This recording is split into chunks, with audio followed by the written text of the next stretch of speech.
And so obviously we all feel incredibly insecure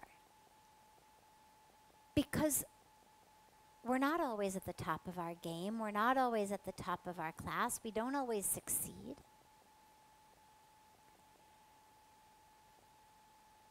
But along with failure in a project or a proposal or a job, that equals failure as a human being to us. We go home not just feeling like, oh, that project didn't work, or oh, I guess that idea didn't sell so well, or oh, okay, I really, made a mess of things. But we go home feeling like who I am as a being is a failure. And this is where our insecurity comes from. And this is why nobody wants to try new things. Why we only do what's safe.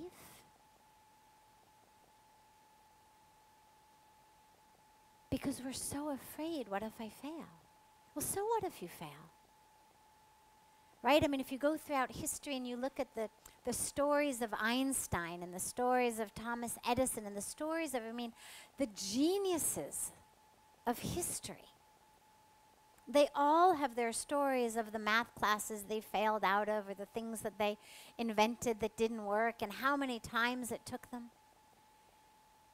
And nothing worked. How many people told them, you're a loser, you're stupid, get a real job.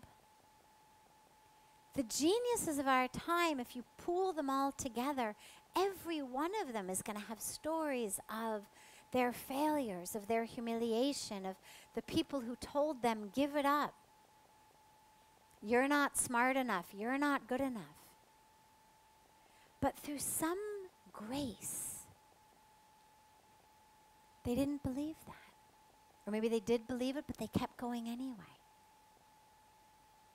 And that's where it's so important for us to know that the value of who we are has nothing to do with what we achieve. Nothing to do with whether our projects work, whether we get a promotion. Nothing to do with what we look like. Nothing to do with any of that. And everything to do with the integrity with which we live. And that integrity means living in alignment with who you are. Living in alignment with the divinity of yourself. The wholeness and the fullness and the perfection of yourself. And knowing that that's about who you are, not what you do. So if you're looking to feel secure, a lot of times we make the mistake of trying to assuage ourselves by saying things like, you are so smart, you are so beautiful, you are, so capable. And those might make us feel better. But the problem is they're actually just perpetuating the underlying problem, which is, I don't feel good about myself because I'm not capable, or I don't feel good about myself because I'm not smart. Well, the truth is, not all of us are smart, not all of us are capable, and even those of us who are smart and capable aren't smart about everything, not capable about in everything. Most of us have a couple things we're smart at, a few things we're capable of. But if the answer to my insecurity is to just chant the mantra of, you are really smart, you are really capable, it just perpetuates that idea that it is my intelligence, it is my capability that should make me feel secure. Even in my absolute ignorance, in my absolute incapability, I still should be secure. Because who I am, who you are, is the perfection of how God has created you. And if you haven't found that which works through you yet, that area in which you are capable, that area in which you are smart, it just means it hasn't come yet. Don't worry. You don't need it to be worthy. finding that is not your sole job on planet Earth. Your job is to recognize that who you are itself is worthy. Who you are as a reflection of divinity on earth is worthy. Who you are as a vehicle of love and truth is worthy. And if along the way you find something you're really good at, great. And if along the way you don't, and the only thing you find that you're really good at is smiling at people, well, do that. Because there's way too few smiles in the world. And everybody can do that. And don't worry if there isn't something else that you find that is your expertise. Turn smiling at everybody into your expertise. Turn bringing joy into whoever you meet as your expertise. Let that be your dharma. If you don't feel beautiful, okay. But instead of running around trying to figure out what you need to wear, how much weight you need to gain or lose, or have, surgically extracted from this place and implanted into that place, instead of looking at it in that way, try to figure out whether you can exude beauty from the inside. Whether your eyes can shine beauty, whether your mouth can smile beauty, whether the pores of your skin can just exude an energy of beauty out of you. Because that's really what beauty is. No one wants to marry a mannequin. I mean, really, have you ever heard of anyone who's walked into a store and said to the shopkeeper, that is just the most beautiful mannequin I've ever seen. You have to sell it to me because I need to marry it. Or I need it to be my best friend, or I need to hire it.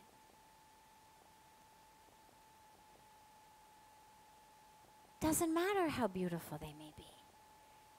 Without spirit, without a heart, without a pulse, it's useless.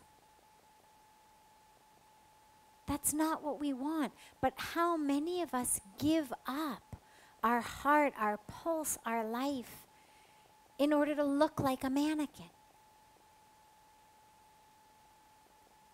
That's not the answer to insecurity. The answer is to realize that who you are inside is everything. And that everythingness is in you because you are a reflection of, an embodiment of, a manifestation of the divine everythingness. And that is why you are worthy. The rest is bonus. Should you be really smart? Great. Should you not be really smart?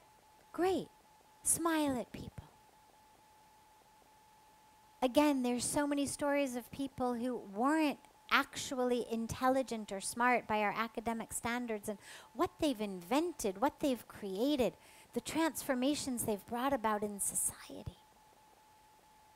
Find your security inside yourself. Because if you don't have it, there is no amount of acclaim, fame, wealth, or external success you can ever get that will make you feel like you are enough.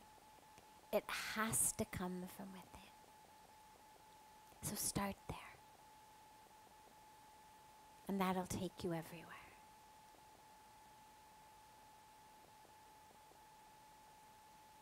Before moving into another question that came in advance, I know I said last night there were several questions we didn't get to last night that I said we would start today.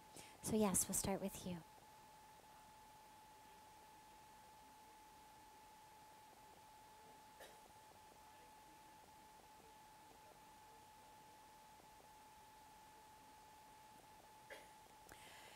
Is meditation a way to feel more secure? Absolutely. Meditation, my guru Puja Swamiji says, meditation is the best medication for all agitations.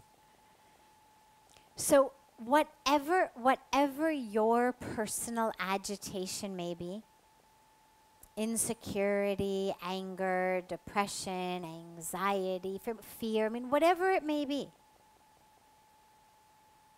meditation is the answer to all of it. So absolutely. And does it bring more equanimity to us? Of course it does. Because we go up and down.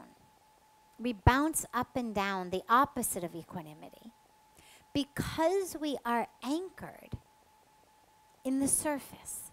If you look at the ocean, you've got waves on the surface that go up and down. And if you're anchored on the surface, you are also going to go up and down, up and down. But if you anchor yourself in the depths of the ocean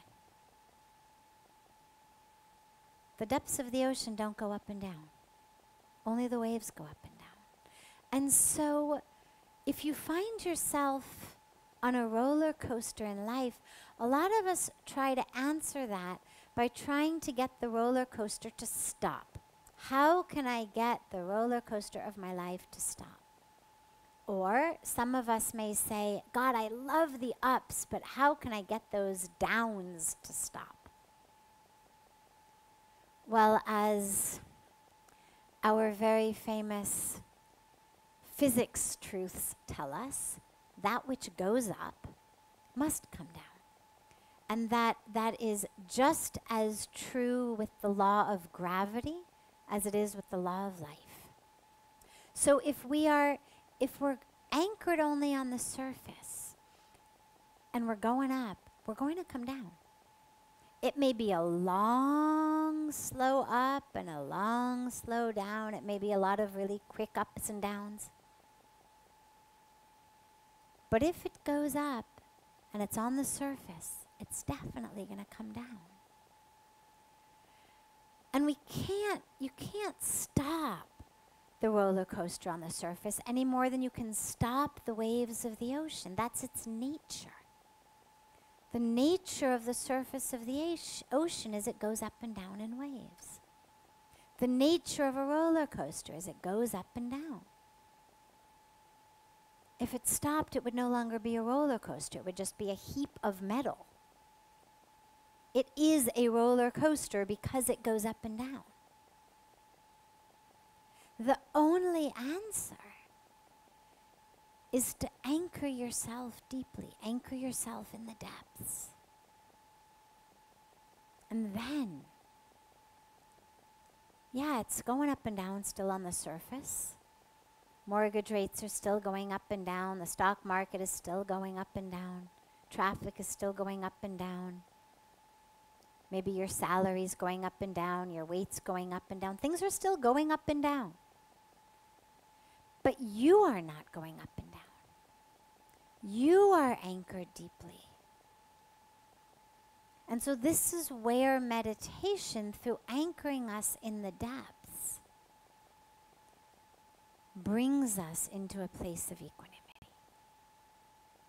And once that happens, then obviously it makes me feel more secure because I'm less dependent on things on the surface in order to feel secure. I'm less dependent on the stock market or my salary or the traffic or my weight or all of those things on the surface. I'm less dependent on them. I'm anchored in something that is stable. And so this is what meditation gives us. Yes. Other questions? Yes.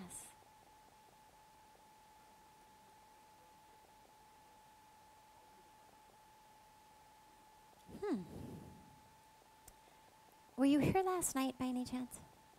Okay. So he said, how do you define God? And last night someone asked, how do you define love? And when I spoke about the inability to define love, I said it's very much like the idea of trying to define God. Anything I do to define God is actually going to take me further from God. Because the more words I use, the more of a box I am building. And the more of a box I am building, the less it's God. God is infinite. God is expansive. God is everything. God is boundless. God is all names and all forms. God is that which runs through us, which is us. And so anything you say about God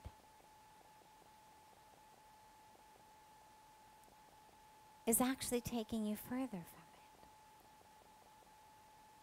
Unless you use some of these words like infinite or all, or, but eventually you're going to run out of those sorts of words, and they're not really defining words anyway. How do you define everything? How do you define infinity? But these are the only words that can be used to describe the divine. The energy that runs through it all, the creation, the sustenance, the dissolution, the energy that creates and the creation, the energy that sustains and that which is being sustained, the energy that destroys and that which is being destroyed, and that which is never created, never sustained, and never destroyed. That which has never been created, will never be destroyed. God is all of that. But the question for us is, what does that mean to me? I mean, other than just philosophically and semantically, what does that mean to us? Well, when we realize that we are the divine, it means that's who we are. And so all of our identification with the body, with things that can be defined, you are Indian, you are French, you are British, you are American, you are white, you are black, you are brown, you are man, you are woman, you are tall, you are short, you are rich, you are poor, you are old, you are young. That's the stuff which is false. Because that's the stuff that takes us away from who we really are. So when we realize that we are God, this is what Lord Krishna gives us in the Bhagavad Gita, right? When Arjuna is all worried about, oh my God, how can I kill them? And Lord Krishna basically says, oh really? Suddenly you are the giver and taker of life? Suddenly you are the one who is able to take life? Oh no. Get out of yourself. You can't take life. You don't have that power. And even if you kill a body, you're not killing the soul. You're not killing who they are. They're not their bodies. Neither are you the one who can determine when their bodies are taken, nor can you take the truth of who they are, which is the soul.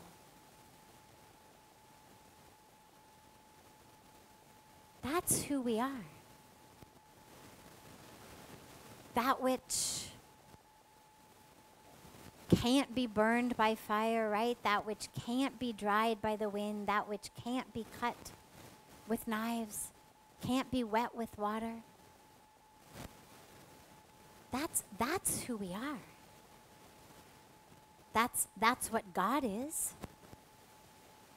And when you believe that we've been created not just by the Creator, but of the Creator, then that's who we are. And so when you realize that, then the question becomes, well, so what are we making such a big fuss about?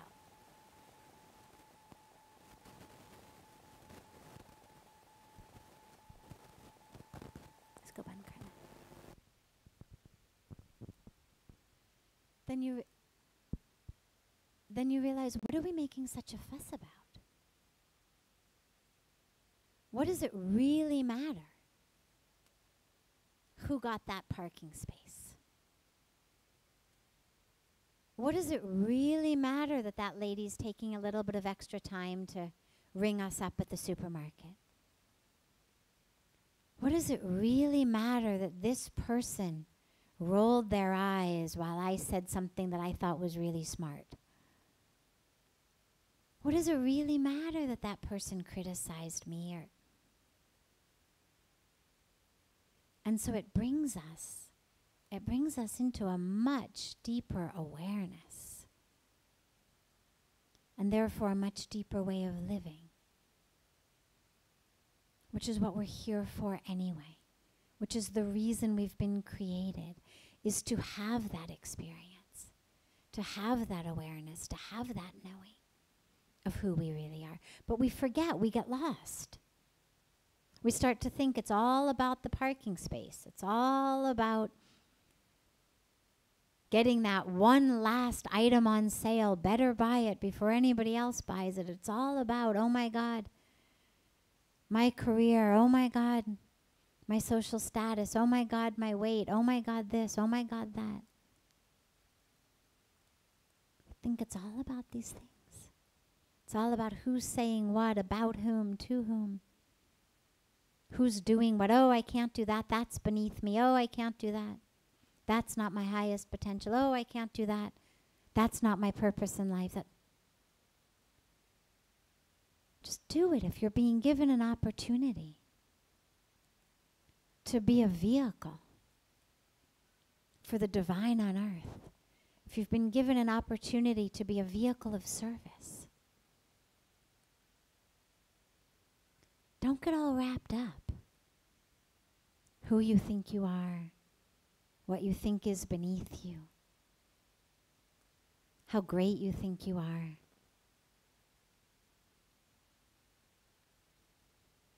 Because ironically, if you look even just at humans, not even necessarily humans who are aware they're divine, but if you look ironically at the truly greatest humans, the real geniuses, the real icons of history, they actually were the most humble beings. The people who are the most arrogant, the people who are the don't you know who I am ones, the people who are the that's beneath me, are actually the people who aren't really anywhere. The people who really have achieved something really great paradoxically are the ones who are the most humble. Because they know, even if they're not religious or spiritual people, they know, I'm really great. Yeah, I'm here. I don't need to show it. I don't need to convince you of it. I don't need to make sure that I don't do small things lest anybody forget how great I am.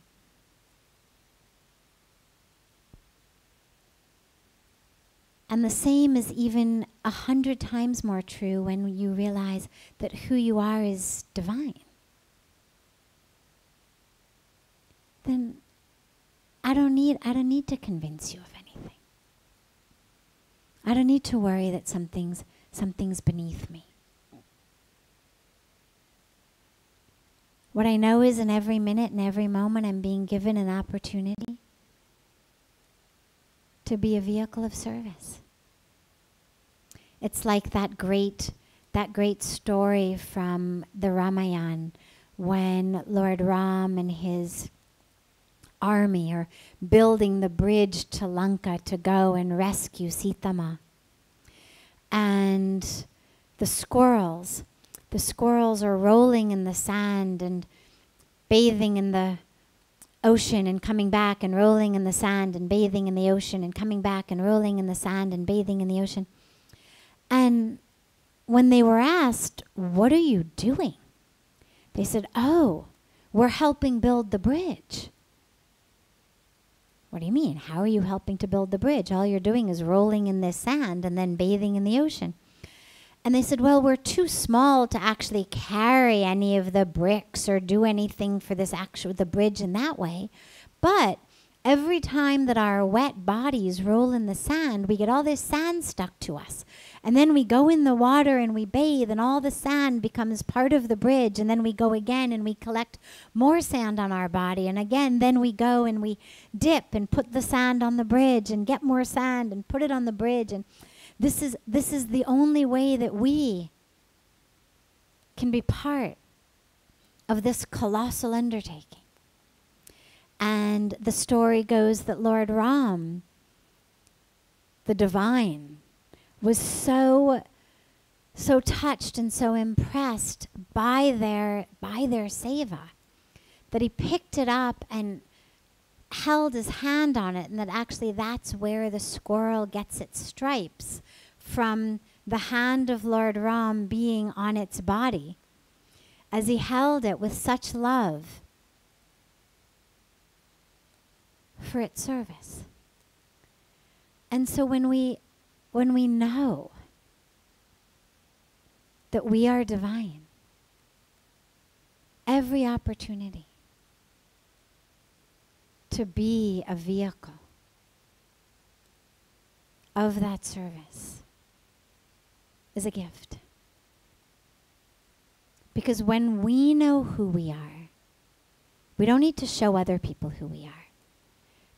People who try to convince you of who they are, you can be pretty sure it's because they have no idea who they are. Anybody who says to you, don't you know who I am?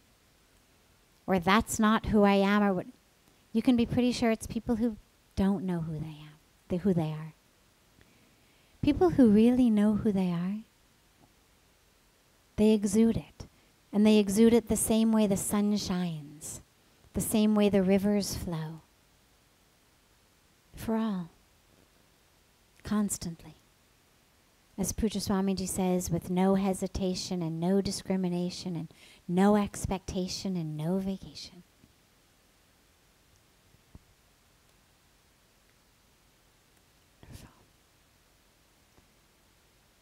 Last question. We'll start with yours tomorrow. Oh. Okay. And yours.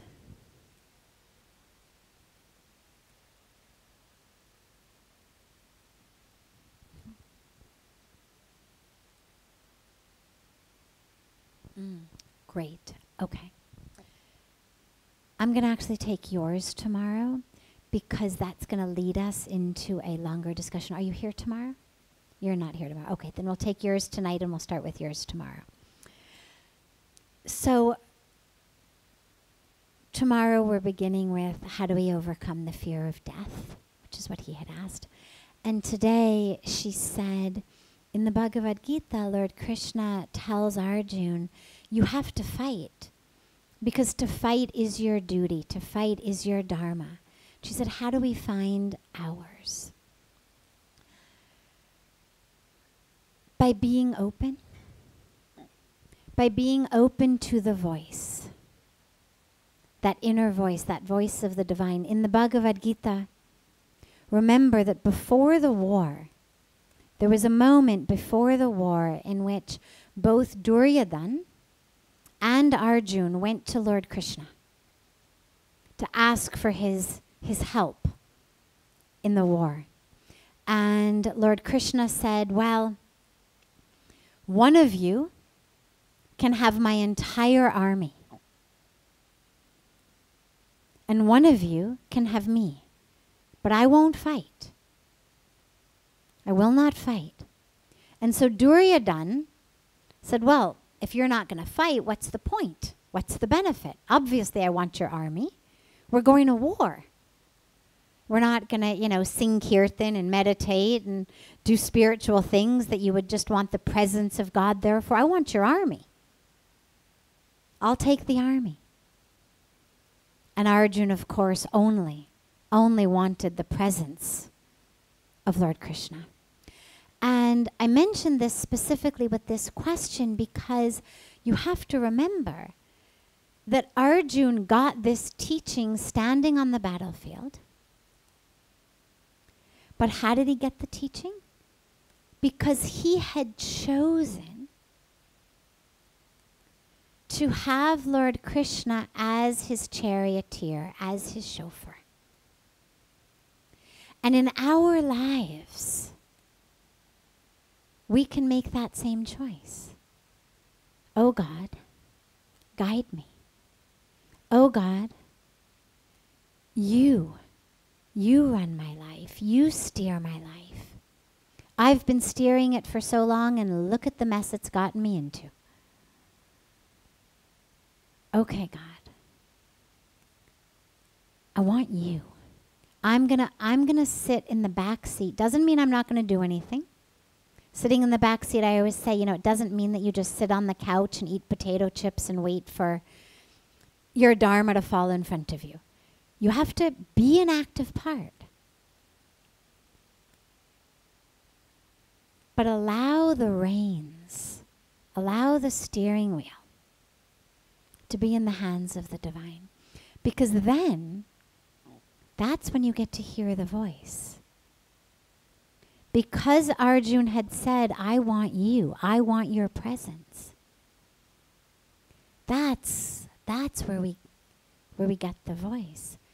Pujya Swamiji always gives the beautiful analogy of these GPS machines in the car, and once you punch in the address of where you want to go, your destination, there's always a next step, which is that button that says accept or start route guidance. And until and unless you push that button, even if you've entered your destination, until you push that button, nothing happens.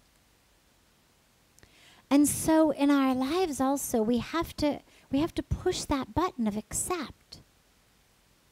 Start route guidance. And that's saying to God, okay, God, you guide my life. You show me the way. If I've got the reins in my hands and I want to run it my way, I may not hear that voice. So the very first step is make sure that you have opened up your life chariot to God. That you have given the reins to God and said, okay, you drive it. The second important thing to remember is when that message comes, it may not feel good. Arjuna did not say to Krishna, oh, thank you so much for telling me that my duty is to fight. I mean, eventually, by the end, he did. By the end of the entire Gita, but in the beginning, he didn't. In the beginning, he ran through every possible excuse and explanation and rationalization that he possibly could to get out of fulfilling his duty. And a lot of us, when things come to us, we think, oh, that's not as grand as I envision my dharma to be. That's not as much fun as I envision my dharma to be. That's not as successful as in my mind I've envisioned my dharma to be. It's not as glamorous or romantic as I've envisioned my dharma to be.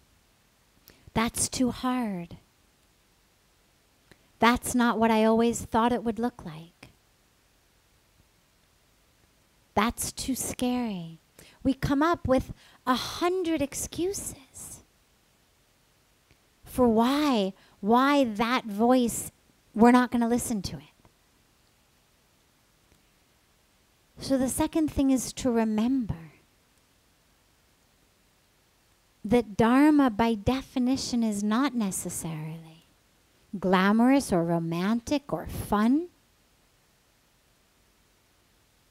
Doesn't necessarily land you in a mansion or on the front page of a magazine or the most popular girl in school. And so when that voice comes, you have to have the courage, as we were talking about last night, the courage to follow it. even if it's going to be difficult, even if it goes against what you thought and who you thought you were supposed to be and the agenda that you'd always held for yourself. You have to have that courage. And the third thing is, taking us back to the first, the third thing is, you have to continually put yourself into God's hands, because the Bhagavad Gita is a moment in Arjuna's life, right? If you study the Mahabharata, or go bigger, study the Srimad Bhagavatam, right? You go bigger and deeper, and you get more of the story. There was a lot of his life pre-hearing the Bhagavad Gita and post-hearing the Bhagavad Gita. And at different times of his life, his duty was to do different things. And in our lives, it's also really important to remember that our dharma isn't necessarily only one thing for your entire life. For some people it may be, but not necessarily. It may change. It may be something in a certain situation for a while. You've just given birth. Your duty right now is to be a mother. That should be higher and more than any other duty. Now your kid is 18, has gone off to college. Now your duty is let them go. Not to move in next door and keep, cooking them breakfast and lunch and checking to make sure that they're home on time and have they done their homework, right? So something that was the very right dharma. I'm going to feed you. I'm going to bathe you. I'm going to put you to sleep. I'm going to dress you. Becomes wildly inappropriate a few short years later. And so it's also very important to realize, and this is where that inner connection is so important, is we'll only know when our duty is shifting if we're connected. And so keep looking within. And if you don't have an answer, the last point on this is, if you don't have an answer, go with what you know universally, which is our universal dharma, regardless of the individuals that we are. Universally, our dharma is to be vehicles of love, of truth, of compassion, of divinity on earth. And so start with that. If you don't know yet what is my specific one, we'll start with that. How can I, in this moment, how can I, in this hour, how can I, in this day, be the best vehicle of love that I can be? How can I be the best embodiment of divinity on earth?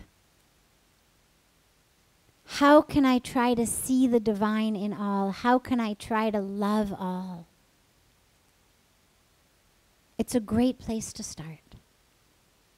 And you'll never run out of things to do or ways to be.